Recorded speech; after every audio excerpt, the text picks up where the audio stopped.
Assalamualaikum warahmatullahi wabarakatuh. Alhamdulillahilladzi hadana li hadza wa ma kunna linahtadiya laula an hadanallah. Puji syukur kita ucapkan kepada Allah yang telah memberikan rahmat dan karunia-Nya kepada kita semua. Salawat dan salam tak lupa kita sampaikan pada junjungan kita yakni Nabi Muhammad sallallahu alaihi wasallam dengan mengucapkan Allahumma sholli ala Muhammad wa ala ali Muhammad. Baik, kami dari kelompok 11 dengan materi sistem endokrin dan hasil yang disampaikan dengan saya sendiri Maisito Resti Bunda sebagai moderator dan rekan saya Feliana Septiani sebagai pemateri serta Cindri Afrianti sebagai pemateri. Langsung saja materi pertama akan dijelaskan oleh Feliana. Kepada Feliana disilakan.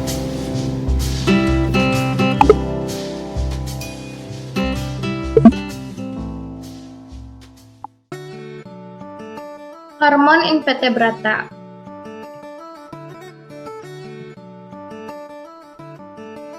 Hormon pada invertebrata berfungsi untuk mengatur penyebaran kromatofor, molting atau pergantian kulit, pertumbuhan, reproduksi secara seksual, dan perkembangan.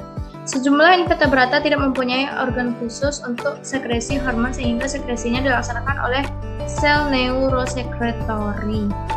Sel neurosekretori dapat ditemukan pada semua metazoa atau hewan bersel banyak, antara lain Coelenterata, Platyhelminthes, Annelida, Nematoda, dan Mollusca.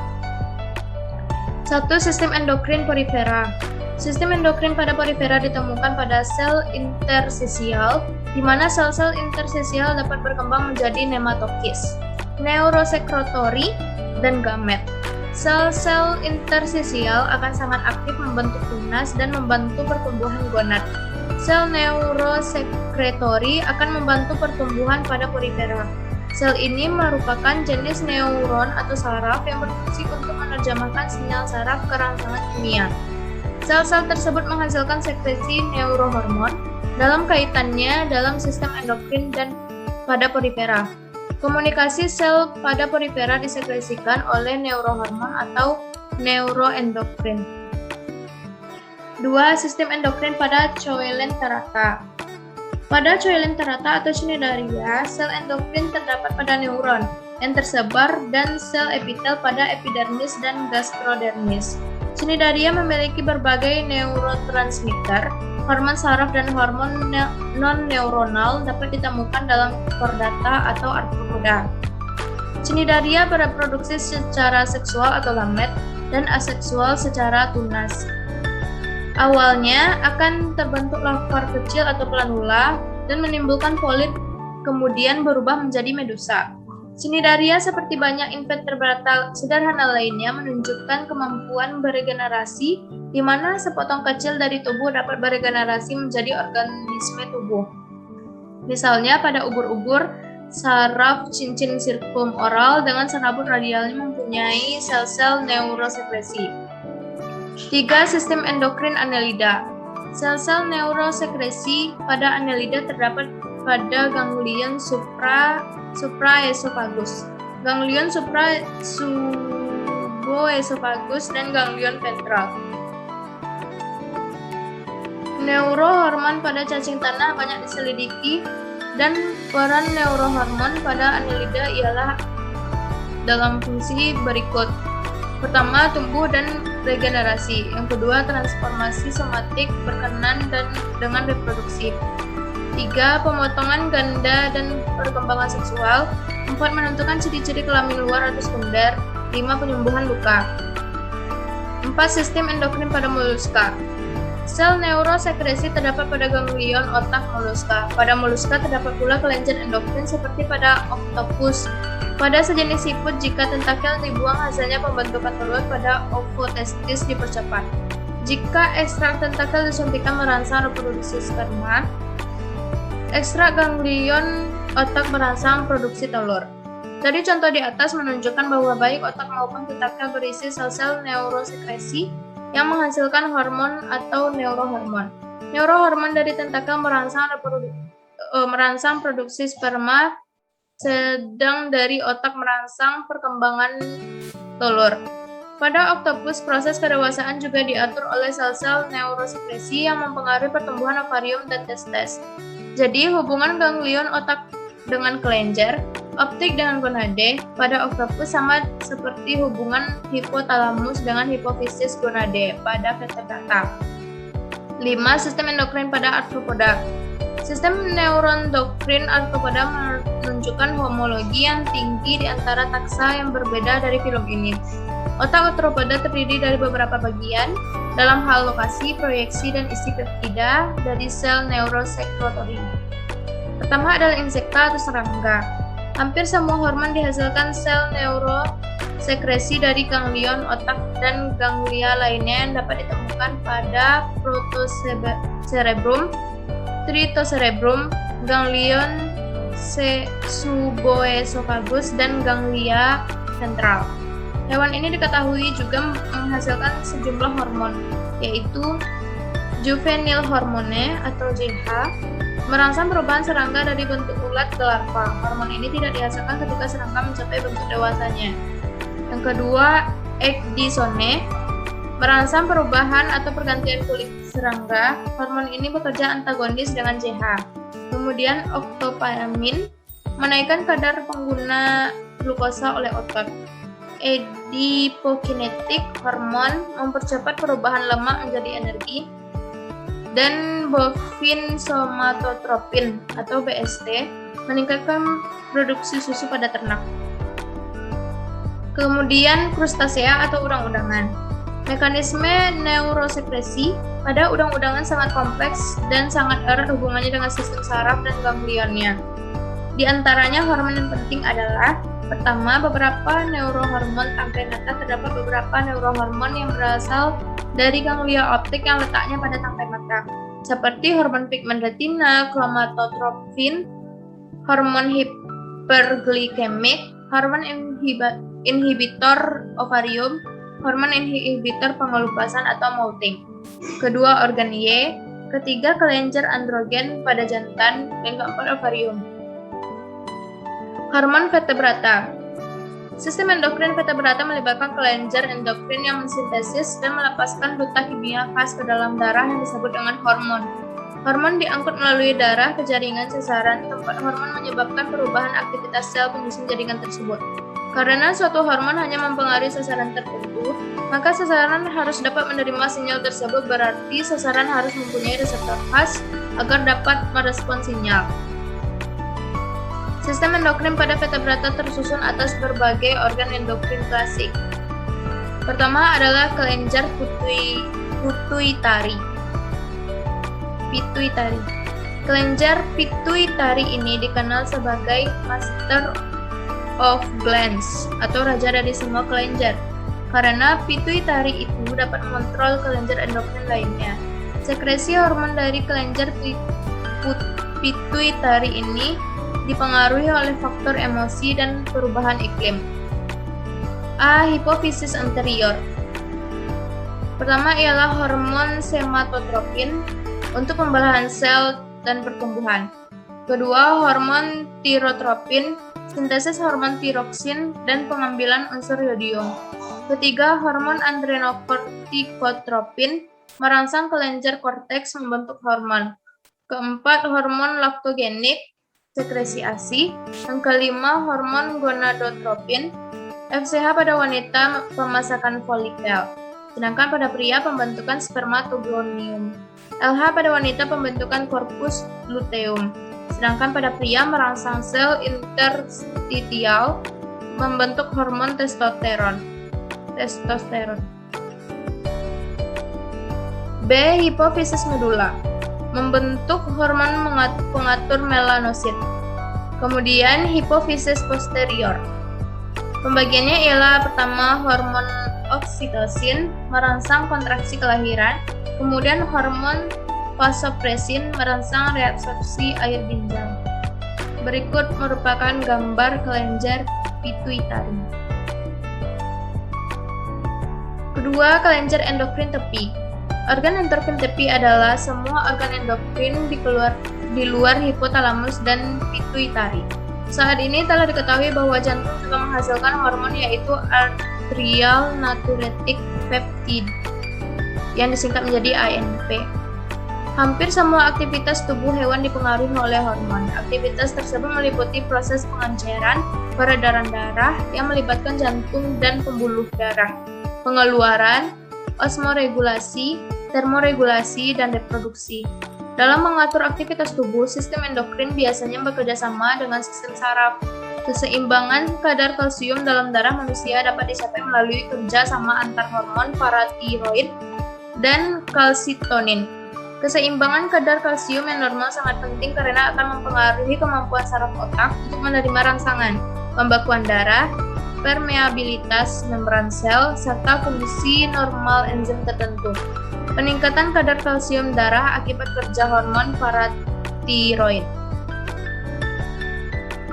Sama seperti kadar kalsium, kadar dalam darah juga dikendalikan oleh hormon, terutama insulin dan glukagon. Peningkatan kadar gula dalam darah juga disebabkan oleh adanya hormon epinefrin dan glukokortikoid. Hormon lain juga mempengaruhi kadar gula dalam darah yaitu hormon pertumbuhan, growth hormone atau disingkat dengan GH, hormon pemacu tiroid atau TSH, dan hormon tiroid. Growth hormone menyebabkan peningkatan kadar gula darah, sedangkan tiroid atau TSH dan hormon tiroid memiliki pengaruh yang bersifat kompleks atau dapat menurunkan dan meningkatkan kadar gula darah. Berikut merupakan gambar dari kelenjar endokrin tepi. 3. Kelenjar pineal terdapat pada permukaan atas talamus di antara hemisfer cerebrum. Kelenjar ini mensekresi melatonin. Melatonin dan serotonin telah diidentifikasikan pada pineal burung dan amfibi. Enzim yang responsibel untuk pembentukan hormon ini adalah hidroksindol O-metil transferase. Berikut adalah gambar kelenjar pineal.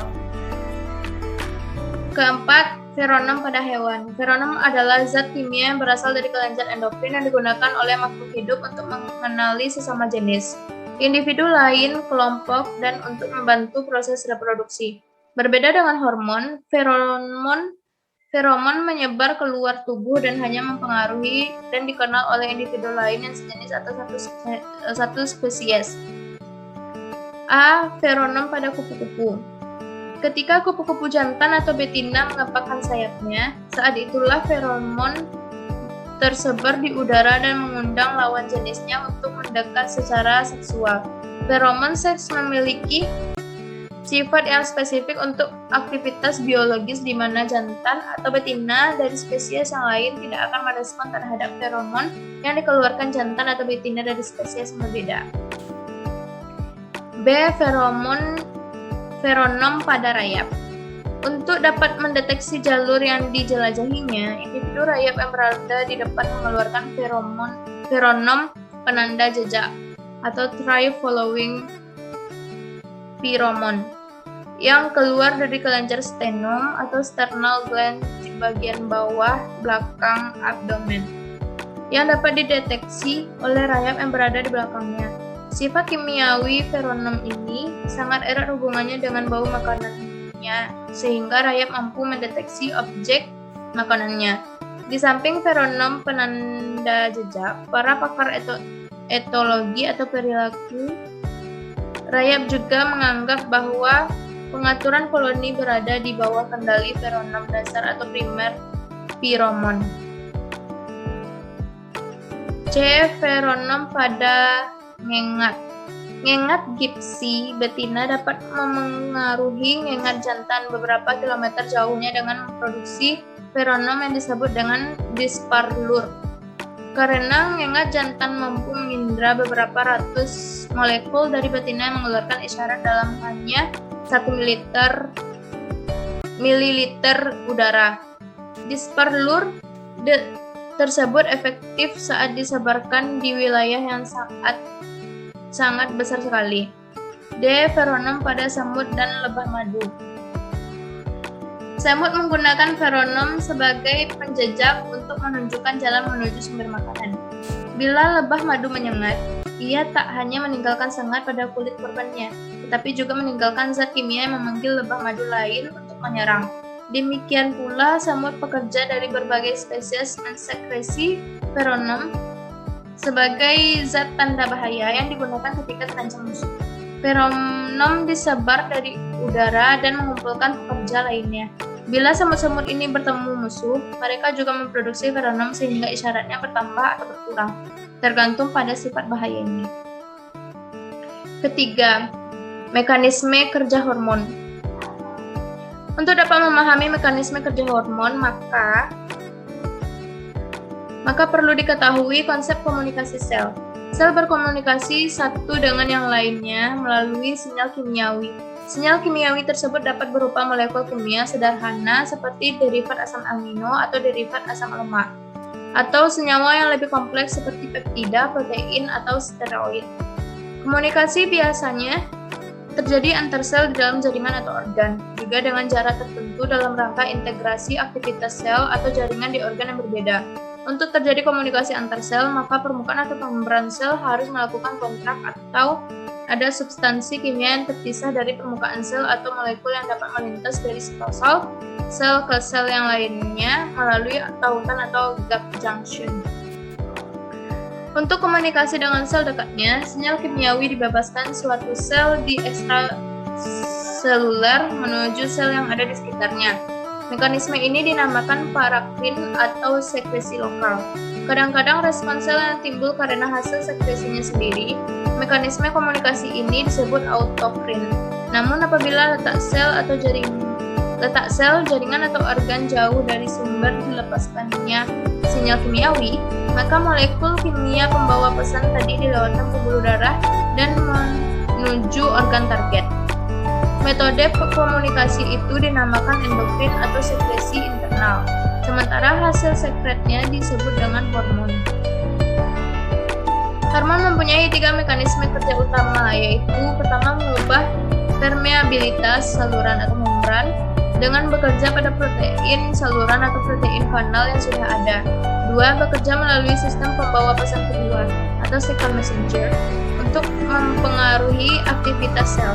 3. Pengaktifan gen spesifik untuk sintesis protein. Hormon dalam bekerja juga memerlukan reseptor spesifik. Reseptor pada umumnya adalah molekul protein dengan struktur tertentu sehingga hanya melakukan pengikatan dengan hormon atau analog dengan struktur hormon tertentu. Reseptor hormon terletak di membran sel atau sitoplasma sel. Dengan demikian, hormon yang dibebaskan ke dalam darah hanya bekerja pada sel atau jaringan tertentu yang mempunyai reseptor spesifik terhadap hormon tersebut. Gambar di atas menunjukkan mekanisme aksi hormon steroid di target sel. Hormon steroid dapat melewati membran sel dan bersatu dengan reseptor protein di sitoplasma. Kompleks steroid protein kemudian masuk ke nukleus dan mengaktifasi sintesis mRNA. mRNA kemudian menuju sitoplasma dan mengaktifasi sintesis protein bersama dengan ribosom. Berdasarkan lokasinya, reseptor hormon dibagi menjadi 3 kelompok, yaitu reseptor membran, secara umum untuk hormon protein, peptida, dan katekolamin. Yang kedua, reseptor sitoplasma atau steroid. Yang ketiga, reseptor nukleus atau tiroid dan steroid. Selain itu, reseptor hormon juga dibedakan berdasarkan hubungan dengan kanal ion, protein G, enzim intraseluler pada sel target, yakni pertama adalah reseptor hormon terhubung dengan kanal ion. Pada kenyataannya, substansi neurotransmitter seperti asetilkolin, norepinefrin berkombinasi dengan reseptor di membran postsinapsis. Hal tersebut menyebabkan perubahan struktur reseptor. Biasanya terjadi di pembukaan atau penutup kanal untuk satu atau lebih ion. Sebagai contoh, pembukaan atau penutupan ion kanal natrium yang terikat dengan reseptor kanal lain kalium dan kalsium.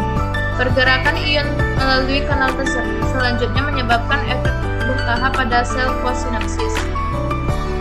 Meskipun sejumlah hormon beraksi melalui aktivitas reseptor ion kanal, kebanyakan hormon membuka dan menutup kanal ion melakukannya dengan cara tidak langsung karena terhubung dengan protein G atau reseptor hormon terhubung enzim. Kedua, reseptor hormon terhubung dengan protein G. Banyak hormon mengaktifasi reseptor yang secara tidak langsung mengatur aktivasi protein target, contohnya enzim atau kanal ion. Dengan melakukan pasangan dengan sekelompok protein membran sel yang disebut dengan heteromerik GTP binding protein atau G-protein. Contoh reseptor terikat enzim adalah reseptor leptin. Leptin merupakan hormon yang disekresikan sel lemak dan mempunyai banyak efek fisiologi, terutama pada pengaturan keseimbangan energi. Reseptor leptin merupakan anggota keluarga besar reseptor sitokin. Baiklah, saya akan melanjutkan materi selanjutnya, yaitu yang keempat, hipotalamus dan hipofisis. Yang A. Hipotalamus. Hipotalamus adalah bagian dari otak yang mengeluarkan bahan kimiawi berupa hormon yang dibutuhkan tubuh untuk membantu mengendalikan organ dan sel-sel tubuh. Fungsi hipotalamus yang paling utama adalah homeostasis, yaitu memastikan dan mempertahankan semua sistem tubuh berjalan stabil. Fungsi hipotalamus sangat penting dalam mengendalikan fungsi tubuh seperti mengontrol suhu tubuh, rasa lapar, dan haus. Fungsi hipotalamus juga berperan dalam banyak proses dalam tubuh, termasuk perilaku yang disadari atau tidak disadari, serta fungsi endokrin seperti proses metabolisme dan tumbuh kembang. Fungsi hipotalamus juga berkaitan dengan kemampuan tubuh untuk mengendalikan beberapa hal lainnya. Di antaranya, yang pertama yaitu denyut jantung, yang kedua suasana hati, yang ketiga kualitas maupun kuantitas tidur, yang keempat dorongan seks, yang kelima pelepasan hormon dari banyak kelenjar termasuk kelenjar pituitari. Selanjutnya, hormon yang dihasilkan hipotalamus. Hormon penting yang dikeluarkan oleh hipotalamus meliputi yang pertama, hormon antidiuretik. Hormon ini berfungsi mengatur keseimbangan kadar air dalam tubuh, termasuk volume darah yang pada akhirnya memengaruhi tekanan darah. Yang kedua, oksitosin. Hormon oksitosin mempengaruhi sistem reproduksi seperti proses persalinan, menyusui, maupun ejakulasi. Hormon ini juga mengendalikan berbagai perilaku manusia seperti gairah seksual, rasa cemas, serta membangun ikatan emosi antara ibu dan bayi dalam proses menyusui. Yang ketiga, somatostatin merupakan hormon yang bekerja di sistem saraf pusat, berfungsi menghambat dan membatasi produksi maupun kerja hormon lain, terutama hormon pertumbuhan, dan TSH, thyroid stimulating hormone. Yang keempat, hormon pelepas hormon pertumbuhan. Hormon ini berperan dalam pertumbuhan termasuk perkembangan fisik pada anak-anak serta metabolisme pada orang dewasa dengan merangsang pelepasan hormon pertumbuhan. Yang kelima, hormon pelepas gonadotropin. Bekerja merangsang pelepasan hormon yang berfungsi dengan fungsi reproduksi, misalnya proses menstruasi, pubertas, dan pematangan organ seksual. Yang keenam yaitu hormon pelepas kortikotropin, yaitu merupakan mengontrol respon tubuh terhadap stres fisik dan emosional, serta tanggung jawab untuk menekan nafsu makan dan juga memicu rasa cemas. Yang ketujuh, hormon pelepas tropin. Hormon ini yang akan merangsang produksi hormon tiroid untuk mengendalikan metabolisme tubuh, sistem kardiovaskular, perkembangan otak, mengontrol otot, serta kesehatan pencernaan dan tulang. Yang B, hipofisis.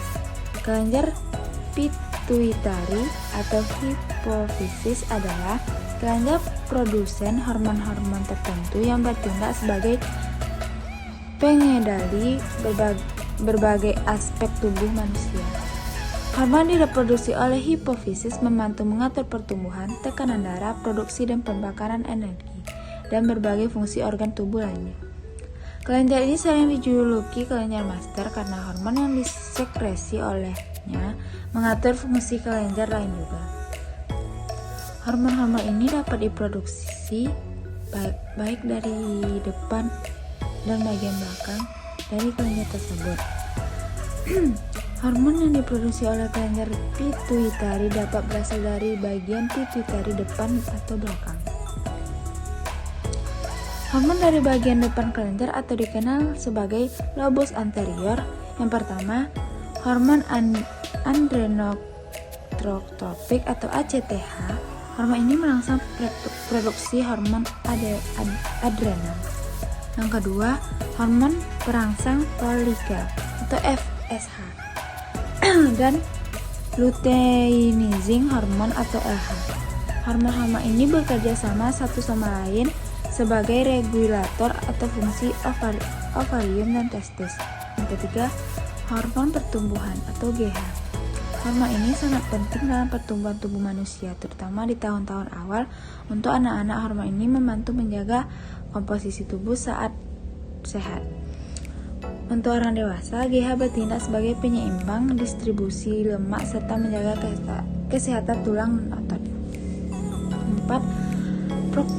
Prolaktin. Fungsi utama hormon ini adalah menstimulasi produksi pada wanita. Hormon ini juga memiliki efek pada aktivitas seksual yang berbeda pada pria dan wanita. Yang kelima, hormon perangsang tiroid atau TSH. Hormon ini merangsang kelenjar tiroid untuk mereproduksi hormonnya sendiri. Hormon dari bagian belakang kelenjar pituitari atau dikenal sebagai lobus posterior adalah hormon antidiuretik atau ADH, yaitu hormon ini merangsang ginjal dan meningkatkan penyerapan air dalam darah, mengurangi jumlah air yang keluar dari urin. Kedua, oksitosin. Biasanya mengubah proses persalinan dan kondisi tubuh ibu setelah melahirkan seperti produksi ASI. Selanjutnya yaitu 4 hormon umum dan hormon lokal. Hormon yaitu zat kimia disekresi dalam cairan tubuh oleh suatu sel atau kelompok sel dan menimbulkan efek pengaturan fisiologis pada sel-sel lain. Hormon lokal asetilkoin atau kolesistokinin, efek spesifik lokal. Asetilkolin atau ACH adalah bahan kimia organik yang berfungsi di otak dan tubuh berbagai jenis hewan termasuk manusia sebagai neurotransmitter, pesan kimia yang dikeluarkan oleh sel saraf untuk mengirim sinyal ke sel lain seperti neuron, sel otot, dan kelenjar sel. Senyawa neurotransmitter ini dapat ditemukan di dalam sistem saraf organisme vertebrata. Asetilkolin berperan dalam menstimulasikan sinyal atau rangsangan yang diterima untuk diteruskan di antara sel-sel saraf yang berdekatan atau pada sambungan neuromolekular. Yang kedua, kolesistokinin merupakan hormon yang menyebabkan kontraksi kandang empedu dan meningkatkan sekresi getah pankreas yang kaya akan enzim. Kolesitokin CCK adalah hormon pencernaan yang dihasilkan oleh sel 1 pada usus 12 jari. Hormon ini dapat memperlambat pengosongan lambung, memicu pengeluaran empedu, serta memberikan rasa kenyang yang singkat saat makan. Hormon CCK juga merangsang pelepasan cairan dan enzim pankreas dalam proses pencernaan.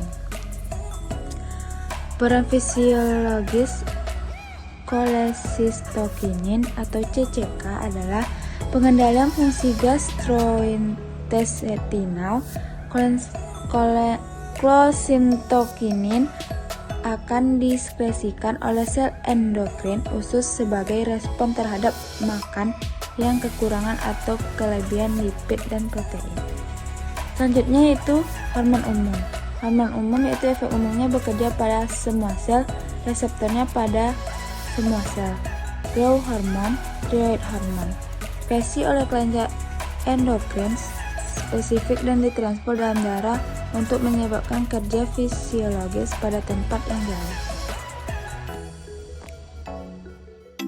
Setelah presentasi dari kelompok kami memohon maaf atas banyaknya kesalahan dan terima kasih atas segala perhatian. Assalamualaikum warahmatullahi wabarakatuh.